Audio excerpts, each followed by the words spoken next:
Hello and welcome to my channel, Crystal Rose Creates, where we do all things creative. Today we're going to do a shag bag, and you'll need to grab your scissors, your crochet hook, you'll need a tapestry needle, and you'll also need a chain of some sort for your bag. I got this off of Amazon.com.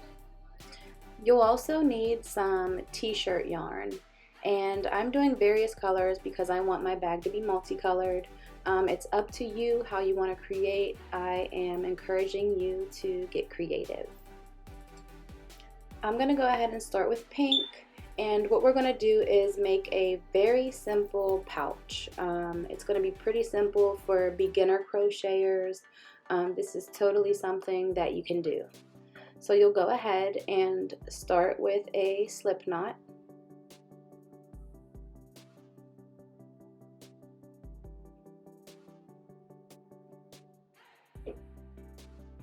And by the way, I'm using a 8mm hook, but use whatever's comfortable for you. I like my stitches to be nice and tight, so there's no holes in my bag. And this is what I figured would work well for that. I'm going to go ahead and make chains. I'm trying to not be super specific with how many you should do, because you can make this bag as big or as little as you'd like. Just know that however long you make this chain, that will be the length of your bag times 2, because we're going to fold it in half. And if you're not quite sure what I mean by that, just keep watching and you'll see in just a moment.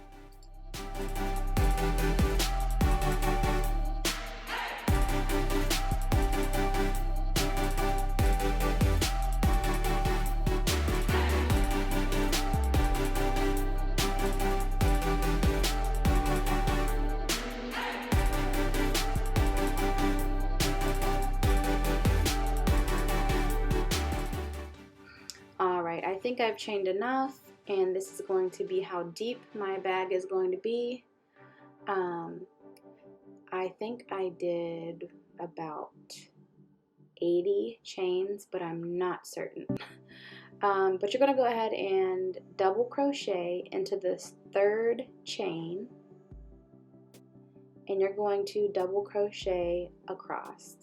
So in each chain, make sure you don't skip any, because you're going to want a nice flat piece of crochet work here for your bag.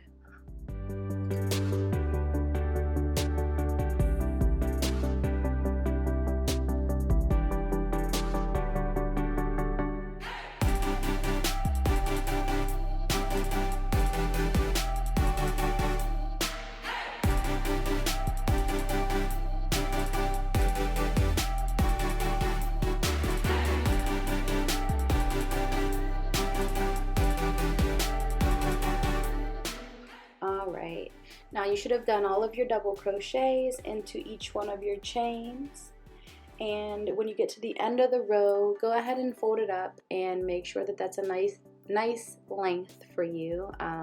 That's how deep your purse is going to be, and you're going to go ahead and chain 2 before you begin the next row. So go ahead and flip your work, and now we're going to work double crochets down on the 2nd row, just like we did on the 1st. Only it gets a little bit easier because you're not working into a chain anymore, and you're working into double crochet stitches. Make sure you're going through both of those loops at the top of your double crochet, and sometimes you mess up just like I did. It's alright, just pull it out and start over. This yarn can be a little tricky to work with if you're not used to it. It's a lot thicker than regular acrylic yarn, but I do love it so much. So keep on going with your double crochets, and at the end of each row, make sure you chain 2. Just like you figured out the length of your bag, I want you to go ahead and figure out how wide you want your bag to be, and that will determine how many rows you have to do. In the next clip, you'll get an idea of how big my pouch is going to be, and maybe you'll want to do something similar to that. I believe that I kept going for about 7 or 8 rows until I decided to finish. Alright, so I actually did 9 rows of double crochet, and I went ahead and folded my work in half. And what we're going to do now is we're going to leave a long tail along the side so we can go ahead and sew the side together. We'll do this right side first, and then we'll go ahead and we'll cut some more yarn so we can go ahead and sew together the other side. What I usually do to close off is chain 2, and I just pull my yarn all the way through and make it nice and tight. So go ahead and grab your tapestry needle, and you're going to want to lace through your yarn. It can be kind of difficult if you don't have one of the larger tapestry needles because of the thick yarn, so try to get a bigger one if you can.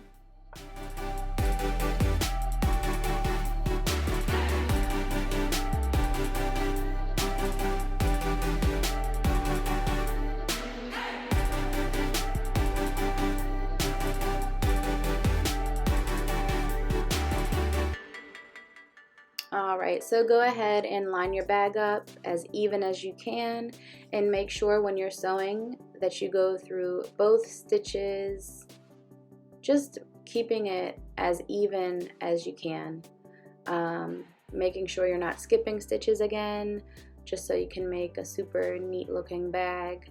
But also keep in mind, it's not a super huge deal if your stitching along the sides isn't perfect, because a lot of this is going to be covered up with the shag that we're going to put on top of the bag.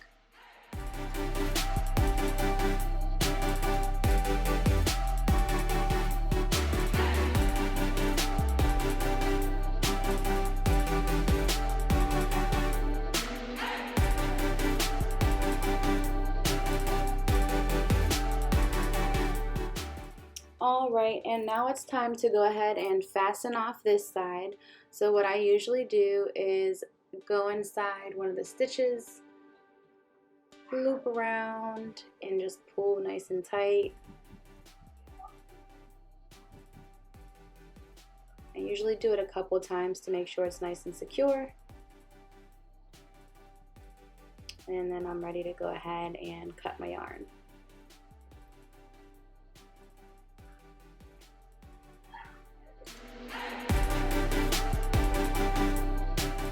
Alright, now we're going to go ahead and do the same thing on the other side of the bag. We're almost done with the crochet part of the bag, and then we'll be able to do the shaggy part.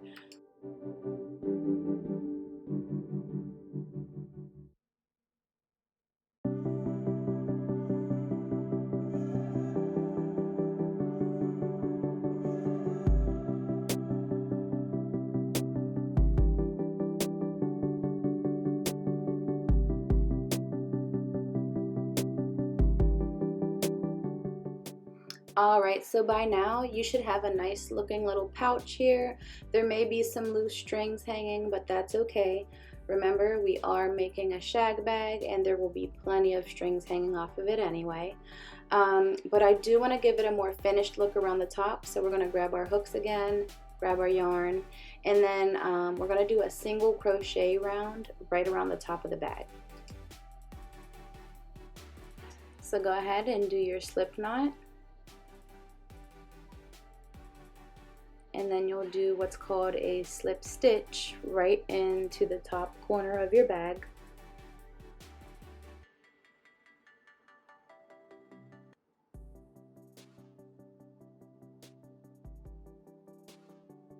Then you'll go ahead and chain 1 and simply follow through with single crochets around the top of each row.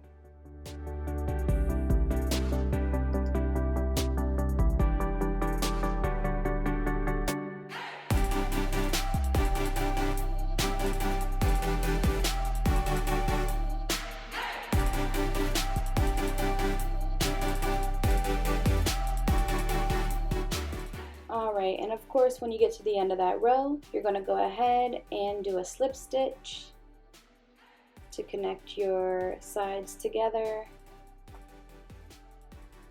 Go ahead and trim your yarn, and then you'll fasten off.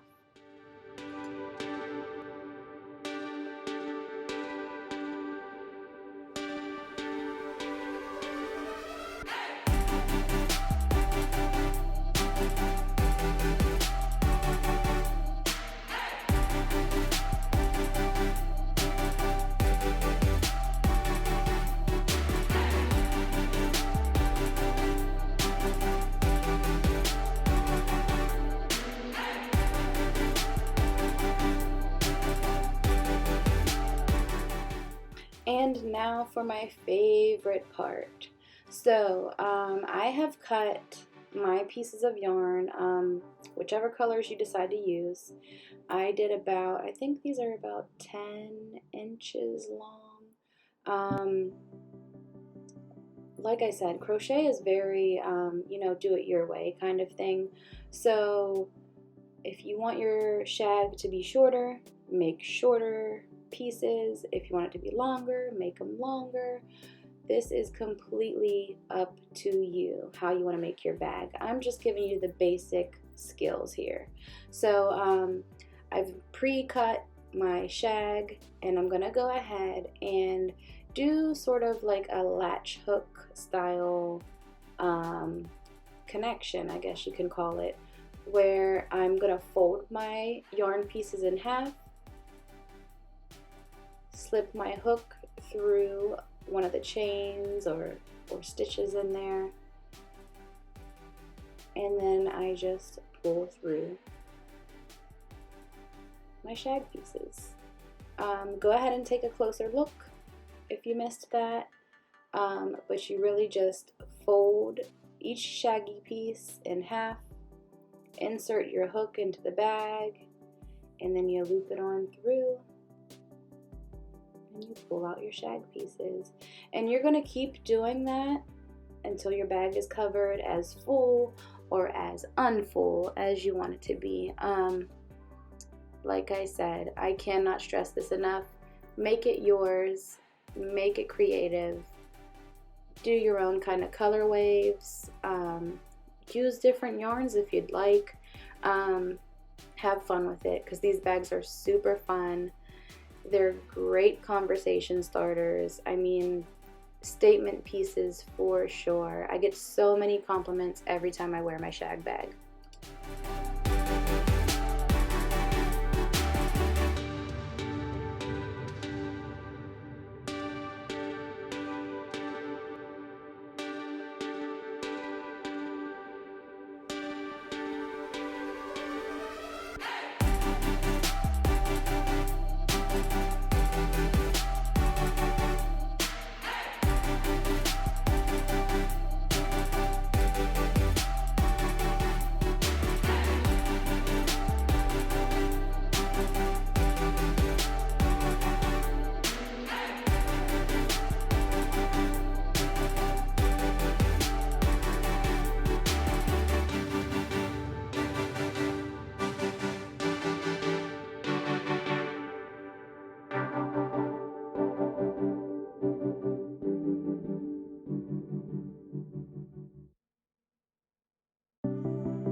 Alright, and here's how my shag bag turned out.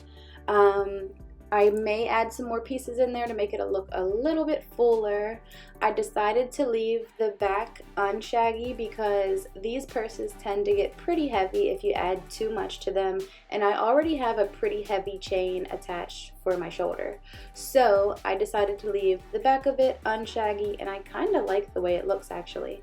So you can decide what you'd like to do with your own bag, but I did give you the basic tools on what you need to create your own shag bag, and I hope you enjoyed it. Please don't forget to like, share, and subscribe to my channel if you enjoyed this video and would like to see more content. Until next time, happy creating!